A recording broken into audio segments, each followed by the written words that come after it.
के लिए 8,500 करोड़ का हवाई जहाज खरीदने का क्या जरूरत है? वैसे भी वो फकीर आदमी है ना, तो घोड़ा पर भी चल लेंगे, टमटम से भी चल लेंगे। हवाई जहाज का क्या जरूरत है? 13 करोड़ का कार खरीदने का क्या जरूरत है? 10 लाख का सूट बनाने का क्या जरूरत है? 1.5 लाख का कलम क्या करेंगे लेकर के? वैसे भी पढ़ना लिखना तो उनको है नहीं, तो कलम से क्या करेंगे? गाना लिखेंगे। ये बात आप समझिए, ये याद है। तो हम आपसे सिर्फ ये कहना चाहते हैं कि ये लड़ाई वैचारिक है, ये लड़ाई सोच की है।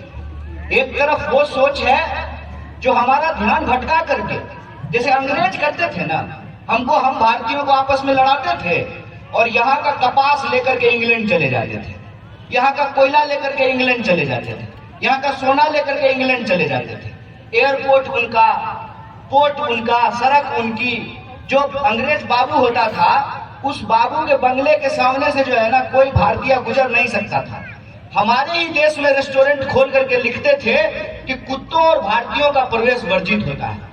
ये फिर से वैसा ही समय हमारे ऊपर लाना चाहते हैं कि ये देखिए कि एक तरफ जो है ना चौधरी चरण सिंह को और स्वामीनाथन को भारत रत्न दे दिए हैं, बहुत बधाई हो, और दूसरी तरफ किसान के ऊपर जो है ना आंसू गैस का गोला छोड़ रहे हैं। मजदूर अपना हक मानने के लिए जाएगा तो मजदूर को आतंकवादी बोलना शुरू कर देंगे। देख लीजिए, मजदूर अपना हक मांगेगा तो उसको आतंकवादी बोलना शुरू कर देंगे। अरे भाई लोग यहाँ वर्दी पहन करके खड़ा है, बताइए आपके बाबूजी मंत्री हैं? है को मंत्री का बच्चा फौज का नौकरी करने वाला? गरीब आदिवासी का बच्चा, किसान का बच्चा, मजदूर का बच्चा, गरीब लोग का बच्चा जाता है फौज का नौकरी करने, पुलिस का नौकरी करने के लिए। तो आपका ही बच्चा डंडा लेकर के इस तरफ खड़ा रहेगा आपके ऊपर डंडा मारने के लिए। यह खेल हम सब लोगों को समझना पड़ेगा। इसीलिए यह भारत जोड़ो न्याय यात्रा न्याय की यात्रा है, विचार की यात्रा है। एक तरफ बेचने वाले लोग हैं, हमको बचाने वाला लोग बनना पड़ेगा। बोलिए, इसके लिए तैयार है कि नहीं है?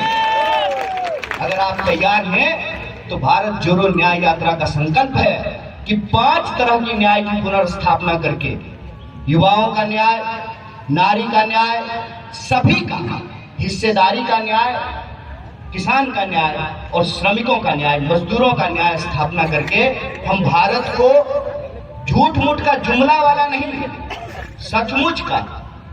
सचमुच का विकसित भारत बनाना चाहते हैं। और ये 5 न्याय देकर के ही विकसित भारत बनेगा। जब भारत जोड़ो न्याय यात्रा निकाल रहे थे राहुल जी, कांग्रेस पार्टी के तमाम कार्यकर्ता कन्याकुमारी से कश्मीर की तरफ बढ़े जा रहे थे, तो रास्ते में लोग जब आकर के हमसे मिलते थे तो एक बात साफ साफ समझ में आती थी कि इस देश के लोगों को डराया क्यों जा रहा है, ताकि एक दूसरे के खिलाफ हमारे मन में संदेह हो। माँ, मेरी दादी हमेशा कहानी सुनाती थी, बाबू जाना मत उधर पीपल के पेड़ पे भूत रहता है। हम भी जब तक छोटे थे कभी गए न पीपल के पेड़ पे भूत रहता है। बड़े हुए उधर गए तो न तालाब था, न पेड़ था, न भूत था। हमको डराया इसलिए जाता है ताकि हम अपने हक और अधिकार के लिए बोल न सके।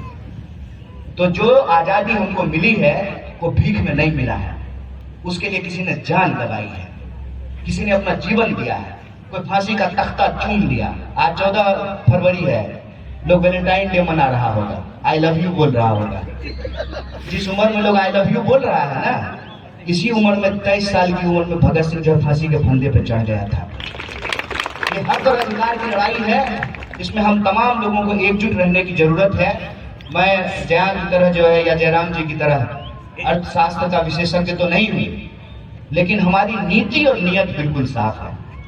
और नीति और नियत ये है कि अगर इस देश में बड़े लोगों का कर्जा माफ किया जा सकता है तो आम मजदूरों को भी काम की गारंटी देनी पड़ेगी, मजदूरों को न्याय देना पड़ेगा। ये कम से कम हम कांग्रेस पार्टी के एक साधारण कार्यकर्ता होने के नाते आपको भरोसा जरूर दिलाते हैं। एक बार पुनः पूरे सम्मानित मंच को और आप सबको धन्यवाद कहते अपनी बात खत्म करूंगा। शुक्रिया। इंकलाब जिंदाबाद, मजदूर एकता जिंदाबाद। धन्यवाद।